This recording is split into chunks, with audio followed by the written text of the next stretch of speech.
Allah is my heart's speech. Your mercy is what I beseech. Keep in my heart your remembrance, and in your deen allow me to advance. Help me in my quest. Permit me to pass the ultimate test. Help me in my quest. Permit me to pass the ultimate test. Assalamu alaikum wa rahmatullahi wa barakatuh, and welcome back. Bismillahir Rahmanir Rahim. Alhamdulillah wa salatu wa salamu ala nabiyyihi Mustafa wa ba'd. All praises due to Allah alone. We praise Him and we seek His help. Whomsoever Allah guides is the truly guided one, and whomsoever Allah leaves astray, none can show him guidance. I bear witness that there is no God worthy of worship but Allah alone, and I bear witness that Muhammad, peace be upon him, is His last messenger. My dear viewers, welcome to another live edition of Ask Huda after Ramadan, the first episode in the month of Shawwal after Eid. I hope and I pray you've all enjoyed your Eid, and may Allah accept our fasting, our worship, and obviously our supplications. Allow me to remind with our phone numbers, area code 002, then 023855 131, area code 002, then 0100 546 9323. The WhatsApp numbers, area code 001 361 489 1503. And the last WhatsApp number is area code 001 347 80625. And the Facebook page is Salah Official.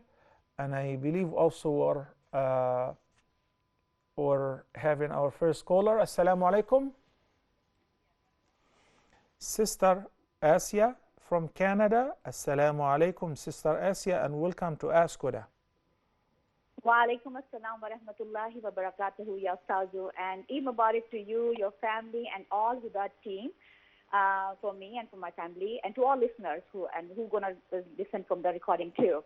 Ameen. Same to you, Sister Asia, and to your family. Thank you so much.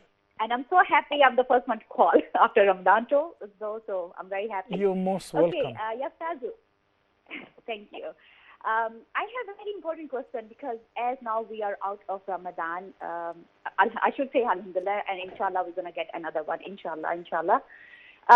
The question is regarding the prayer times. Isha is very late in Canada now, in Toronto. Nowadays it's 10:47, 48. And by the time you ended up having Isha prayer, it's by 12:30. Next day you have to go to work. I have migraine, I have vertigo going on. So combination of these two, I need to have the full sleep.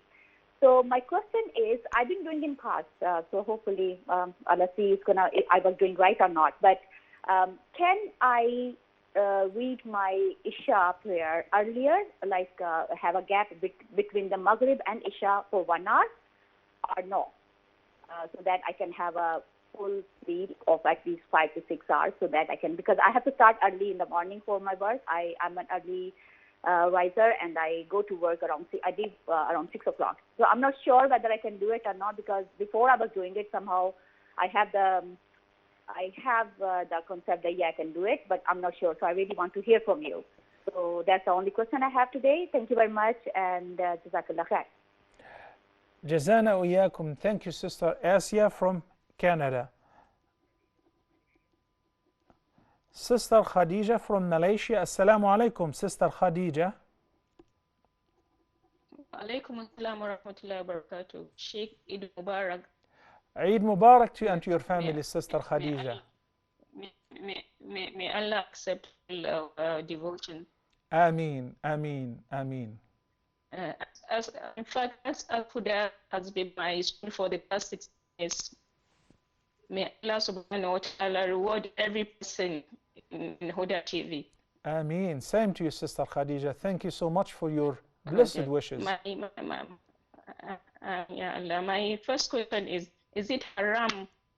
Is the Quran on prayer mat? Well, we heard a beautiful supplication, but when we came to the question, we lost you. I, I had an encounter in the masjid. I picked a copy of the Quran on the shelf, placed it on my prayer mat for me to recite after my prayers. But someone came to me and said, haram, haram, haram. Then I told her she gave me authority from the Quran and the Hadith. She couldn't give me any. Okay, so let me confirm that Then, I understood your question and I heard you clearly. You said that you picked up a Quran from the shelf from the masjid and you took it home. Am I correct? yeah. I picked it from the shelf, put it on my prayer mat. After my nafil, I wanted to read it, but someone came and told me it was haram for me to put it on the prayer mat. It was haram to put it on the prayer mat. You mean On the prayer mat. you didn't take it home? You didn't take the Quran home with you? No, I didn't take it home. It was in the masjid. She said placing it on the prayer mat is haram. Okay, you mean on the floor because the prayer mat was right on the floor. Yeah, exactly. Okay, I got your question. Any other questions, Sister Okay. Khadija? My second question is in one of your episodes, Bed of the Dead, you mentioned about the sahu during congregation, that the shoulders are soft or something like that. I can't remember the exact words used. You know, Sister But, Khadija, I would really love to take all your questions, but the voice is breaking off. I can barely understand you. So you have another line. Why don't you try it? We'll be more than happy to take your call, inshallah. We'll give you the priority, definitely, inshallah. Ashraf from Uganda. Assalamu alaikum. Wa alaikum salam wa rahmatullahi wa barakatuh, Sheikh. How are you? I'm doing fine, alhamdulillah. Thank you, Brother Ashraf, and welcome to Ask Huda. Alhamdulillah, last time I called and I couldn't be able to ask you my questions, Sheikh, but today, alhamdulillah, I thank Allah for giving me this opportunity to be able to talk to you and ask you some questions. Inshallah, may Allah make it easy for both of us. Ameen, ameen. Go ahead, Brother Ashraf. So, Sheikh, the first question is, my family, I'm living with my mother and my sisters, but my father passed away. But father had just a room in the house where we should be praying. So, as a man in this house, I usually go to the mosque for Jama prayers. But I have my neighbors. We have grown with them, so they are like family to us. So there is a boy who is older than me, because me, I'm 27, and he's around 29. Okay, as but a grown-up man, we used to go to you both are grown-up, mashallah. Yeah. Okay. Yeah, we both are grown-up, alhamdulillah. So before we used to go to the mosque to pray together, but these days, for him, he started a small business at his home, which is like for children. People like children come at their home and play games for money. That's how he earns his daily salary. So these days, he doesn't usually go to Jama'ah at the mosque. So I usually ask him, why don't you go to the mosque these days? And today, in the evening, he asked me, do you know that could Jama'ah here at home? Because this room was prepared as a mosque where you should be praying. Then I told him, it is not okay. praying at home. You have to be praying at the mosque. Well, I got your That's first what I question, told him. Ashraf. Brother Ashraf, I guess I got your first question. Yes. Do you have another one? Okay. Yeah, I have another one, inshallah. Okay. Another one says, if I have a girl that I'm interested in and she is interested in me, that is to get nikah together, me and her, to be my wife and me to become her husband. We talk and we make preparations between each other. She talks to her dad, and her dad says, it's okay if you like the boy, if he's Islamic, he loves religion, I'm ready to give you to him in marriage. But then the mom says, no, you should wait because I have some other plans for you, like going abroad. So you give me some time, I see how my plans are, and then I'll tell you when time comes. So we wait, and after like some months, mom ain't saying anything. So what should we do? Like, is it allowed for you to follow only the daddy's priority side and leave the mom if she's not ready to give her daughter to the man.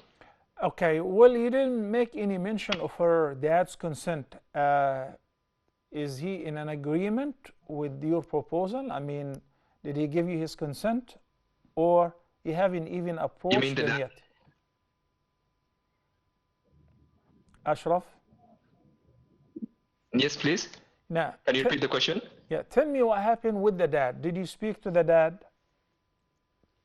Did he give you his consent? Yeah, I spoke to the dad, and the dad said he is not. He told me he is ready as long as the daughter loves me, and as long as I love religion. He told me it's okay. I'm ready to give you my daughter in hand of marriage. Okay, then. But then the mom, because we live in Uganda, so the mom got divorced with the dad, who gives birth to the daughter. Okay. And now she is with another man. So the other man is in Australia, and the other man had plans of getting the mom and the children to go live with him in Australia. So the daughter was like, "Mom, I don't want to go to Australia. I just want to get married to this boy because we all love religion. So I'm just ready to start a life with him." So the mom was like, "No, you wait. I'm following some plans for us. If they go, maybe we should go, or maybe I'll see what we do, but just give me time." So I got your question, Ashraf. I will give you my advice, inshallah, shortly. Assalamu alaikum. Brother Abdul Aziz from Netherlands. Assalamu alaikum wa rahmatullahi wa barakatuh. Wa alaikum assalam wa rahmatullahi wa barakatuh. Brother Abdul Aziz, welcome to Ask Huda. We miss you. We miss you a lot, Sheikh. Alhamdulillah, we see you. Welcome back. Welcome back, Abdul Aziz. For all the good work you're doing. Go ahead, Habibi. So, I have a question today.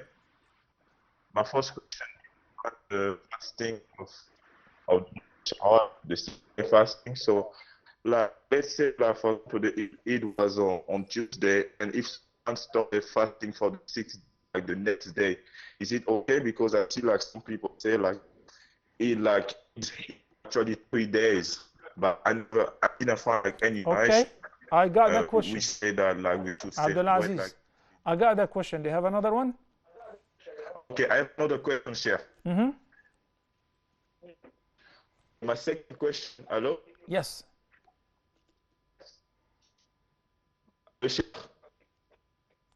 Can you hear me? Yes, I hear you. Go ahead. Your second question, please. Okay. Second about the clothing, the men. It's like we should. No. Now the sound is acting funny. I cannot really hear your question. Why don't we answer those pending questions? Then, inshallah, we'll check out what is going on with the line. If it is from our end or your end, we'll find out, inshallah, soon while I'm answering those questions. Sister Asia from Canada. She says, now Isha is almost midnight. I have to get up to work morning. I have migraine and I cannot stay up until midnight, and so on. In the Sunnah, the Prophet ﷺ, after explaining to us that those 5 daily prayers, each prayer, if you're resident and under regular circumstances, normal conditions, must be offered during their fixed times, according to the ayah of Surah An-Nisa, in which Allah the Almighty says, إِنَّ الصَّلَاةَ كَانَتْ عَلَى الْمُؤْمِنِينَ كِتَابًا مَوْقُوتًا. Verily, the prayer has been prescribed for the believers to be offered at their fixed times. Each prayer has a fixed time, a beginning time and an end time. Delaying the prayer from its fixed time is a major sin if it was done without any concession, without any valid reason such as sleep or travel or sickness. And similarly, praying before the due time makes the prayer invalid. Okay? But sometimes the Prophet ﷺ combined the prayers while he was resident and it was not raining and he wasn't traveling, حتى يرفع الحرج عن أمته, The scholars said in order to give ease for the ummah during certain conditions which are similar to sickness, like you're saying that you have migraine, you cannot stay until midnight or past 12 a.m. just waiting to pray Isha, because it's Isha, its time is pretty late. Maghrib is at 10 p.m. and Isha is past midnight. This is what you're saying, okay? I cannot verify the prayer times where you're living at. So if you cannot stay till midnight to pray Isha, and due to your migraine and health conditions, you can combine Isha along with Maghrib. So when you're praying Maghrib, you intend that you are going to pray Isha soon after Maghrib, not 15 minutes later, not an hour later as you suggested. No, you'll pray Isha along with Maghrib immediately, and this is due to the abnormal conditions. But under regular circumstances, you should be praying on their fixed times. May Allah subhanahu wa ta'ala give you shifa and cure you from your headache and migraine. Ameen. And in this case, if you were to combine the Isha with Maghrib, unlike if you're traveling, when you're traveling, you combine and you shorten the 4 rak'ah prayers to 2. But if you're resident, you will pray Maghrib 3 as is, and Isha will be prayed 4 as is.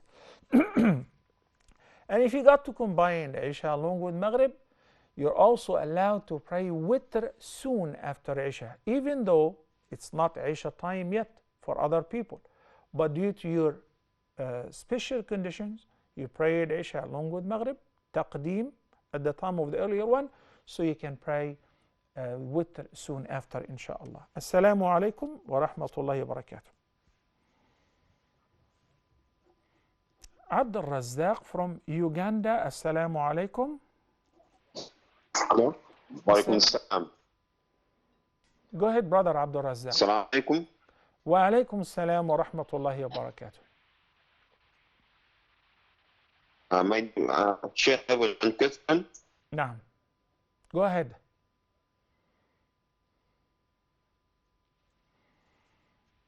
Assalamu alaikum. Wa alaikum salam. We can hear you. Go ahead, Abdul Razzaq. Present your question, please. Sheikh, I have 2 questions. The first question is,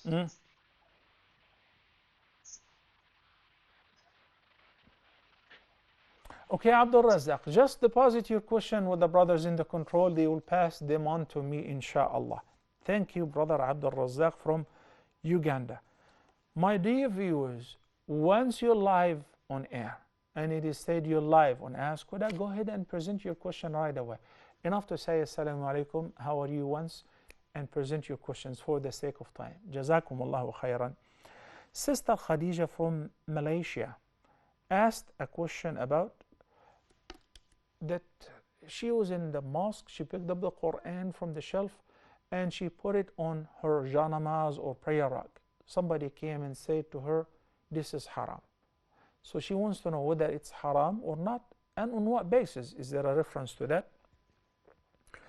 When Allah subhanahu wa ta'ala spoke about the Quran, He said, في صحف مطهرة مرفوعة مكرمة مرفوعة مطهرة.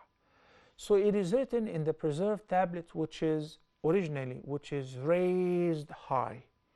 The Quran is the word of Allah subhanahu wa ta'ala, and it should be treated with the utmost respect. With the utmost respect. So one should not stretch out his legs where the Quran is at, or put the Quran next to their legs or next to their feet. It should be elevated. Now if I'm praying and I'm reading from the Quran, if I have a chair next to me and I finish and I put the Quran high on a chair, on a table, on the tissues box, on a rahel, the hamil for the mushaf, all of that is fine. But if I'm praying and there is nothing but my janamaz, my prayer rug, and I made sujood for the tilawah and I put the Quran temporarily on the prayer rug, that is permissible. This is not out of disrespect. This is simply because I don't have a high place to keep the Quran on. So the feasibility is to keep it on the prayer rug and I make my sujood. Then when I rise up, I pick up the Quran again. Barakallahu fikum. his sister Khadija. Muhammad from Germany. Assalamu alaikum, brother Muhammad from Germany. وعليكم السلام يا شيخ محمد صلاح and جزاك الله خير for all the good deed you are doing. MashaAllah. May Allah accept from all of us. Ameen. Go ahead. Ameen. Yeah, your family. My question was, Sheikh, and what is the ruling if man want to get married and it's only the imam and two witnesses? Is it enough to call the wali or they have to be there present? Jazakallah. Okay. Jazakallah khairan. So I guess we'll join your question to Ashraf's question, inshallah, about marriage. Assalamu alaikum. Abu Bakr from Gambia. Assalamu alaikum, Abu Bakr. Eid Mubarak to you and to your family, Abu Bakr. Thank you so much. Go ahead. Yeah, I have a question regarding Salah, 5 daily prayers when one is on journey. So I was told that if you are on a journey or like you're going to stay for a week, you can reduce the prayer time, those 4 rakah prayer to 2 rakah prayer. Is authentic? For a week, no. The vast majority of the Muslim scholars, including Imam Ahmad, wa Shafi'i, wa Malik, are of the view that if you stay or if you decide to stay more than 4 days, beyond 4 days, then you should start beginning from the beginning to pray on full, because you would be similar to a resident. Okay? So, if you're planning to stay for 1 week, from the day you arrive, you check in the hotel, you start praying regular 4 rak'ahs, Maghrib 3 rak'ahs, Fajr 2 rak'ahs, obviously, but Dhuhr, Isha, and Asr 4 rak'ahs each, and each prayer at its fixed time. If you plan to stay more than less than 4 days, go ahead and shorten, and you can even combine the prayers. If you have no plans and you don't know, you're coming for a meeting or for a business, once it is accomplished, you will leave, so you have not made up your mind, you keep shortening the prayers even if it lasts for a month or 2, because you're not certain. Am I leaving tomorrow, day after tomorrow, in a couple of days? You haven't decided yet. You see the difference? Barakallahu feekum. Assalamu alaikum. Hinna from the USA. Assalamu alaikum. Wa alaikum salam. Hi there. Hi Hinna, how are you? Go ahead. I'm good, alhamdulillah. Well, my first question is, Hinna, where where from the states you're calling? Diboll, Texas, to be exact. Dallas? It's Diboll. It's a small country town. It's Deep East, Texas. In Texas. Okay, go ahead, Hinna. Okay, so a few years back in 2016, I went to visit some family in Jordan, which is my husband's family. And I was a very healthy woman then. And as soon as I came back, I was pregnant at the time there. As soon as I came back, my pregnancy started feeling really down, which is not common. I had several pregnancies before. And then after giving birth, I had a rare condition they couldn't find that I just kept getting sick. I had so many tests done, hormone problems. They thought, they checked, and it was nothing. And now they're telling me that I have fibromyalgia and sickle syndrome, which is not even common in my family. And I was reading over some Islamic about viewings on black eye or magic. I mean, since going over there, I just became so sick. And then my condition that they told me that I have, I mean, I'm only 25 years old. It's not common until you reach like 60s. So I wanted to know, would you please say the diagnosis one more time, Sister Hannah? What was the diagnosis again? Fibromyalgia and sickle syndrome. Basically, it's liquid that forms into the bones. It causes pain, and you suffer. It's all day, all night. You cannot carry heavy things. You're weak, dry mouth, dry eyes. You have mood swings. You could be happy. One minute you get mad quick. You have an appetite that's not so good. It's dryness pretty much everywhere, and it also causes like problems with the mouth and the teeth. Yes, If I don't keep yes. up You're pace. always Yeah. having fatigue. You're always having fatigue. Very much fatigue. I mean, I'm 25 and I feel myself sometimes like I'm old. And how is And your I don't know baby what now? to do Your anymore. baby's okay? Mashallah, she's good. She's, alhamdulillah, she come out so healthy. Nothing's wrong with her. She's a beautiful 9-month-old baby girl. I mean, sorry, that's my other child, but she's actually 2, mashallah. That's another one. MashaAllah, MashaAllah. Yeah, she's, Congratulations. May Allah bless you and your family. طيب, thank you. Sister, Thank you. Sister Hannah, Mashallah. Sister Hannah, it's not easy to determine whether what you're having is simply a clinical diagnosis due to sickness that happens to a lot of people. The first time I developed my DVT when I was hospitalized, all the doctors, including my colleagues, couldn't imagine that a person in his 30, like I was 29 or 30 years old, they couldn't imagine that I already have a DVT, but it just happened. Hey, you're too young, no way. It just happened. So it could be due to being overstressed, working hard, traveling for long hours as I used to do, sitting in the plane for more than 12 hours in a row. So things happen, okay? And sickness happen all by the leave of Allah subhanahu wa ta'ala. And by the way, that could have happened due to hasad, evil eye, or whatever spell. And the solution to all of that, rukia, which is a form of supplication, it benefits, whether it is simply clinical or something mystical or evil eye or magical spell. So you yourself you can do that yourself. Your husband, if he's listening to me, can do that. You're having a pain somewhere. Let's say in your elbow, you're having in the joints, you're having in the bones due to the fibromyalgia. So you place your right hand, or he does that for you, and he recites Surah Al-Fatiha. And he says, أعيذك بكلمات الله التامة من كل شيطان وهامة ومن كل عين لامة ومن شر النفاثات في العقد ومن شر حاسد إذا حسد. It's a beautiful recitation to seek refuge with Allah against the evil eye, the magical spells, and all those things which could have caused this sickness condition. Reciting the last 3 chapters of the Quran while you're putting your right hand, or he is doing that for you, helps a lot. Reciting Surah Al-Baqarah entirely in the house drives away Satan for 3 days and 3 nights, can never enter your house.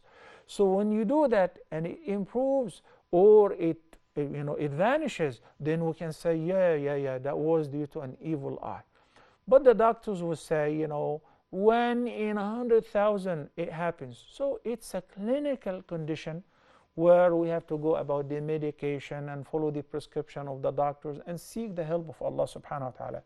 And also meanwhile, practice the ruqya on a regular basis to alleviate the pain and to give you comfort. From here, I ask Allah subhanahu wa ta'ala to give you shifa, to give you strength, and to remove your fatigue. Brothers and sisters, we're going to take a short break and we'll be back, inshallah, in a couple of minutes. Stay tuned.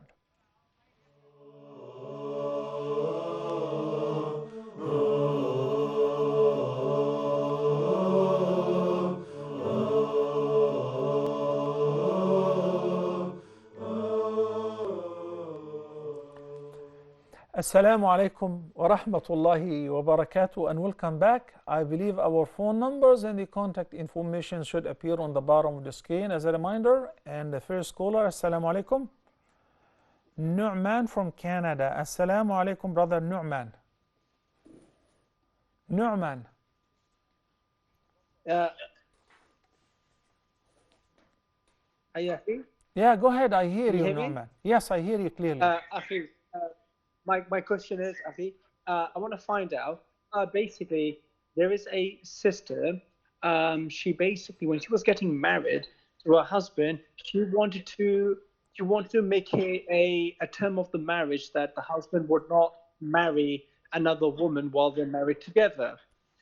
And so the wali or the man who was involved there, I think it was a wali, saying, oh no, you can't do this, it's not allowed, because in Islam it says right to have more than one wife. But the husband verbally agreed, saying, okay, yeah, don't worry, I'm not going to marry. But he's actually not gone ahead and got married. So what happened in that case? I read in Maliki Madhab you can do this, but others, so what's the situation if the husband agrees, but then he goes behind her back and still gets married? And also, the husband said at the time of the marriage, oh, if they were to be divorced, the children would stay with me, not with you. And she's saying she didn't quite understand that at the time of marriage. And I mean, can you just tell me what Islamic ruling? I mean, if they agree, and does that mean she can't have the children? And the children are quite young. I don't know if I made my question clear. Yes, you made it very clear. I'm familiar with that, Nu'man. Thank you. Assalamu alaikum. Brother Ali from the USA, welcome to Ask Huda, Brother Ali. Assalamu alaikum. Wa alaikum salam wa rahmatullahi wa barakatuh. Go ahead, Ali. Yes, I have two questions. First, I want to know if it's permissible to pray behind the imam and who doesn't put his toes on the ground during the sujood. Who doesn't put his what on the ground? His toes. During the sujood, he doesn't put the bottom of it on the ground. So what does he do? He hangs his feet up in the air? No, but the front of the toes are on the ground, not the bottom. What do you mean? He puts his the cover the upper part of his feet on the floor? Is this what you mean? Right. Okay. Yeah, he lays the upper part, yeah. Okay. Okay. Second question. Yeah, and one time I was praying behind the imam. It was Maghrib in the first rak'ah. The imam, he forgot a sajda, but nobody said anything. So afterwards I told him about it, but he didn't do anything, so I just want to know. Why didn't you remind him in the prayer itself? I don't know. You were not sure whether you're right or like the rest of the people. You said everybody is quiet. What, me? Correct? Yeah, well, I was pretty sure that he forgot it. If you're pretty sure, then you should have said Subhanallah to remind him, because now you bear the blame. Because if everybody or most of people were asleep or not paying attention, the Imam is a human being, is subject to forgetfulness, so he may forget. The Prophet ﷺ have forgotten 2 rak'ahs all at once. Okay, so the followers should be alert. So if one is certain that he has forgotten one sajda, he should have said that in the middle of the prayer, not to wait after the prayer then argue with the Imam. But I'll tell you what happens inshallah in the hukm. You said you have 2 questions. Okay. Thank you, Ali from the United States. We have Muhammad from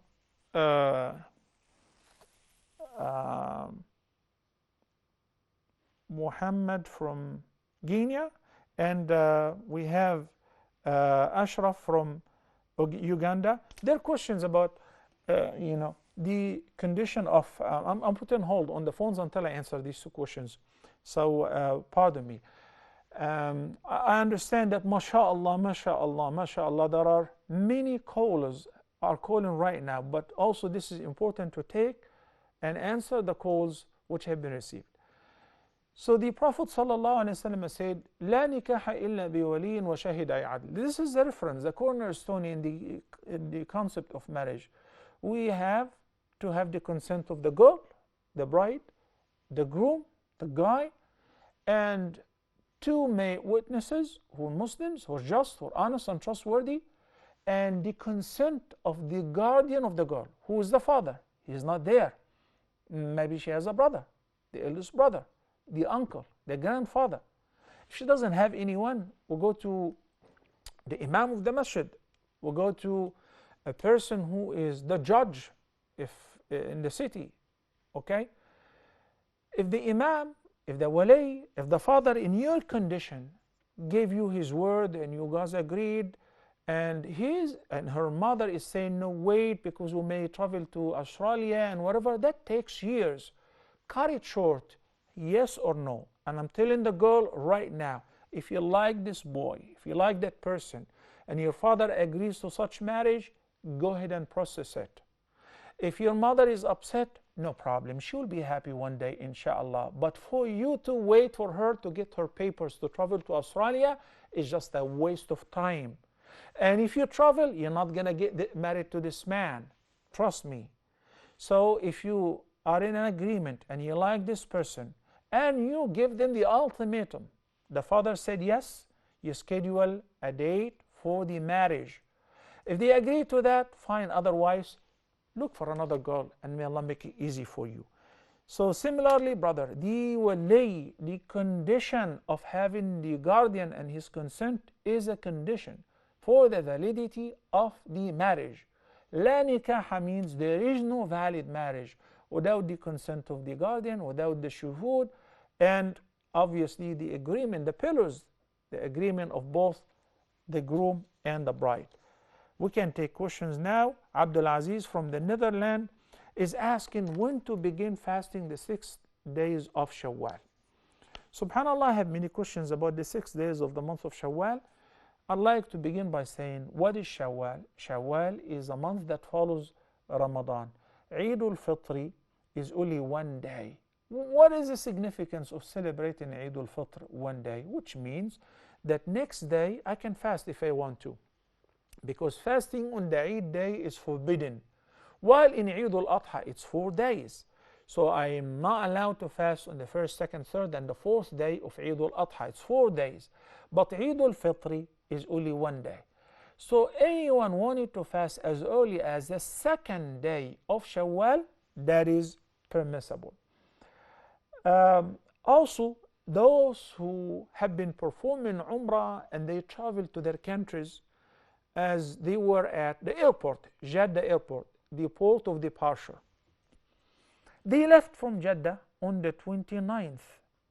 And then, subhanallah, they traveled to their countries and they found that in their countries, like in Egypt, for instance, in Jordan, in Palestine, it was in Eid yet. Ramadan was 30 days. What do? Even though they've been sitting in Mecca and Medina since the beginning of Ramadan. So they began fasting with Mecca. They follow the country which they are in, whether a day extra or a day less. That is taken from the hadith of the Prophet ﷺ, in which he says, صُومُوا لِرُؤْيَتِهِ وَأَفْطِرُوا لِرُؤْيَتِهِ.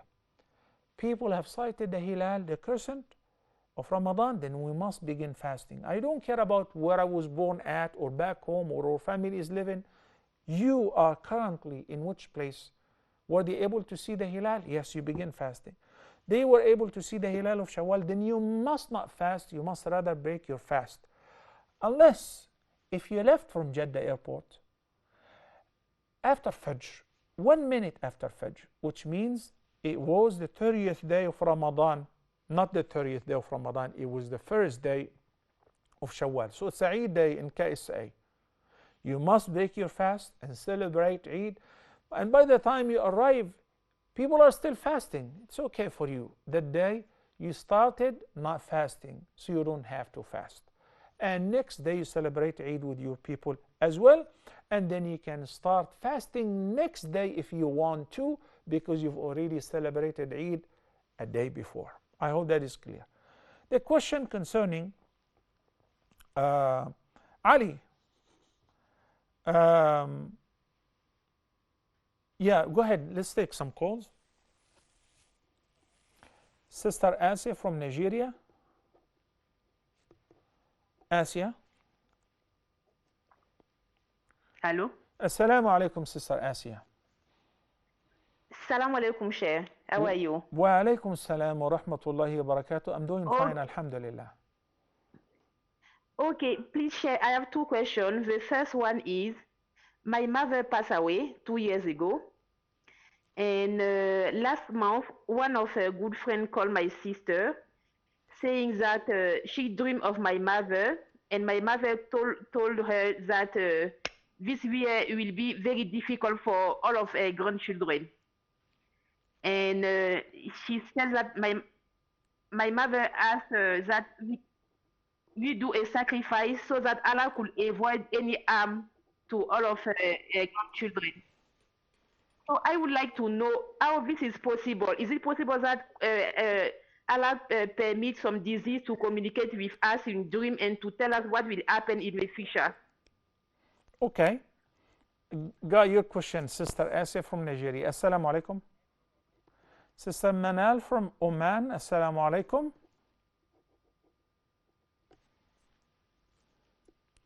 Assalamu alaikum. Okay, please try again, Sister Manal. Next.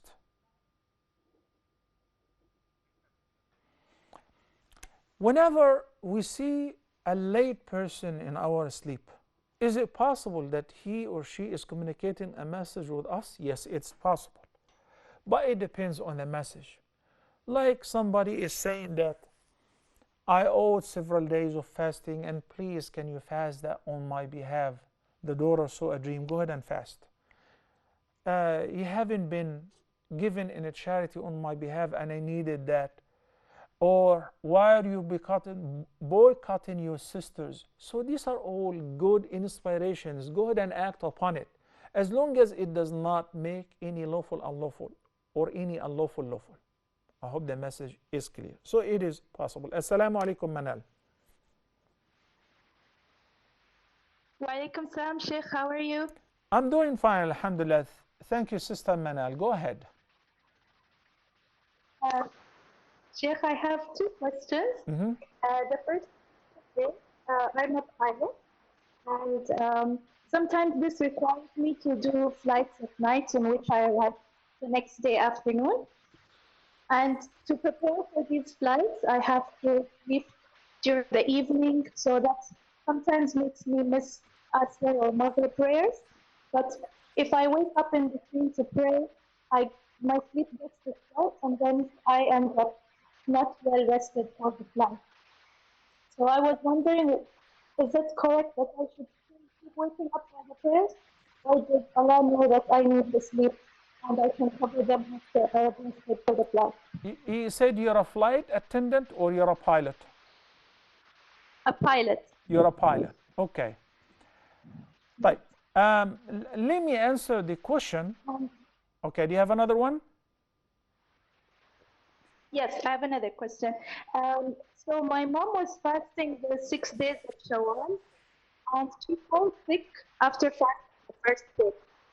My question is, does she have to start all over again, or does the first day count? Okay. Well, thank you, Sister Manal. As I was talking about fasting the 6 days of Shawwal and the virtues of fasting them, because the Prophet ﷺ said, whoever fasts during Ramadan and follows that by fasting 6 days, any 6 days of Shawwal, Allah will reward them the reward of fasting for the entire year. And I explained that earlier because since Allah gives the reward for each good deed 10 times more, so if you multiply Ramadan 30 days times 10, that's 300 days of fasting, and 6 days times 10, so the total is almost like 1 year of fasting, lunar calendar, of course. The Prophet ﷺ did not require them to be consecutive or soon after Eid. He said, min Shawwal, any 6 days of Shawwal. Some people who have the habit of fasting on Mondays and Thursdays, 13th, 14th, and 15th, so they say that I'm going to scatter them, distribute the 6 days of Shawwal over the month. That is permissible. And they may even receive double reward if they intended to fast on Monday because that is their habit, and meanwhile with the intention of fasting the 6 days of Shawwal. But it is not permissible to do the overlapping between the Sunnah and the Fard, like a woman who's making up the missed days during Ramadan because of the period, or a man who's traveling, so he fasts 6 days in Shawwal and says this is for both, for making up the missed days and also for Shawwal. There is no overlapping between the Fard and the Sunnah. The $1 million question, which everybody is asking about, I have tons of questions about this, which is, well, we heard that you cannot fast the 6 days of Shawwal until you have made up the missed days of Ramadan. What do you think of that? What I think is what I have been saying for years. This is one opinion. One of the opinions in the Hanbali madhab, Imam Ahmad ibn Hanbal school of thought. One opinion, and it's not like an agreement in the madhab. While the vast majority of the scholars are of the view that it is permissible to fast the 6 days of Shawwal and then you make up the missed days throughout the year. Aisha radiallahu anha said in the hadith, I used to make up my missed days of Ramadan during Sha'ban of the next year, which means a few days before the next Ramadan, 11 months. She would wait until Sha'ban, maybe due to sickness, due to whatever, but because Al-Qada is not due immediately, but it is due before the next Ramadan, or otherwise you'll be blameworthy. The debate in this regard is long and huge, but I know that there are a lot of sisters who are overwhelmed and burned because of the circulation of the fatwas that Sheikh so-and-so said you cannot fast this before making up the missed days.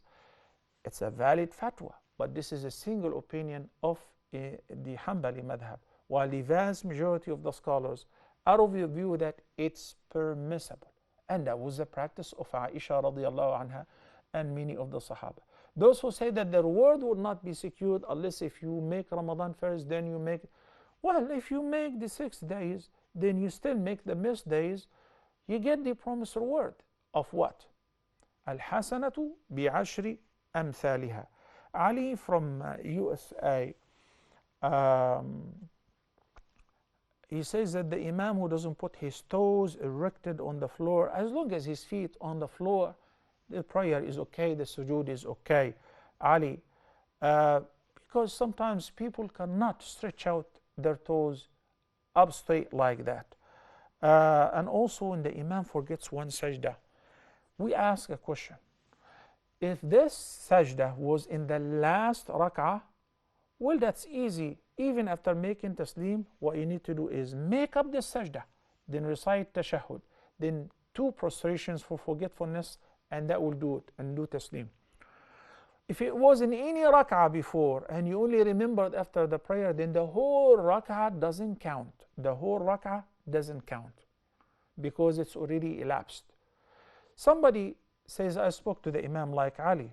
Ali, you're responsible for that because, oh, the Musallin, they have forgotten. They didn't realize. Only those who realize, and as you said I was pretty certain. So if you're pretty certain, you should have declared to the Imam through tasbih to remind him that he has forgotten one sajda. If you didn't, you spoke to him after the prayer, said, no, I'm cool. And you're certain he has forgotten one sajda, so you need to do on your own what you missed. Barakallahu feekum. Nu'man from Canada, who asked about a woman who's getting married and she stipulated the condition that my husband shouldn't marry another one. كل شرط ليس في كتاب الله فهو بشرط وإن كان ألف شرط. Any condition you stipulate, as long as it is not an approved condition, then it's not even a condition. It's like it doesn't even exist. Like when you sell something, you sell a car and you say, I'm selling you the car, but I have the right to buy it from you 2 years later. I don't want to sell it. I have a full ownership. There is no bay' ma'a shart. You sell with a condition. No. Marriage. Who is the one who said, فَانْكِحُوا مَا طَابَ لَكُم مِّنَ النِّسَاءِ مَثْنَى وَثُلَاثَ وَأَرْبَعَ? That is Allah. So on what basis can I make it haram? I don't have this right. I don't have this right. So even if you stipulated this condition and the man did whatever he did and he didn't do anything haram, your condition is like in vain. But some of the scholars say, since the Prophet ﷺ said, إن أوفى الشروط بالوفاء شرط استحللتم به فروج النساء. The most worthy condition to be fulfilled, a condition which is stipulated on yourself to make it lawful for you to have intimate relationship with this woman. So the condition can be, in case that you get married, then I have the right to take off, to divorce my wife, or to divorce myself. Or if you take another wife, then I'm automatically divorced. That's a condition, and it's your call. If you want to, you will be divorced. But whether he takes or he doesn't, your condition will not affect his new relationship. It's a matter of mutual understanding, love, affection, and basically the need and the condition. Wallahu ta'ala a'la wa a'lam. Sister Manal from Oman. I'm only answering the question concerning combining the prayers when it is not possible to pray on time. Like I answered Sister Asia from Canada earlier. I am in a place where, or in a position, or I'm taking exams. Whenever there is serious condition, I cannot pray on time. So I can combine the prayer, but this is not the regular habit. I do not do that on a regular basis. I do not do that on a regular basis. If I'm a resident, if I'm healthy, then I should be praying on regular basis at their fixed times. But somebody is having severe headache, severe flu, or whatever, and if I wait until I pray, it will make it worse. Can I pray Isha along with Maghrib so that I can go to sleep and have enough rest? That happens occasionally. Yes, that is permissible. Barakallahu feekum, my dear respected brothers and sisters. May Allah guide all of us to what is best. أقول قولي هذا وأستغفر الله لي ولكم وصلى الله على سيدنا محمد وعلى آله وصحبه وسلم. I wanted to pay tribute and special thanks to two beautiful brothers who have been sponsoring the programs, mashallah, since the beginning of Ramadan, Hadi Aliku and brother Wafa. May Allah bless you both, and you brothers and sisters, please include them in your dua. May Allah make them prosper, grant them health and strength, protect themselves and their family members and their loved ones.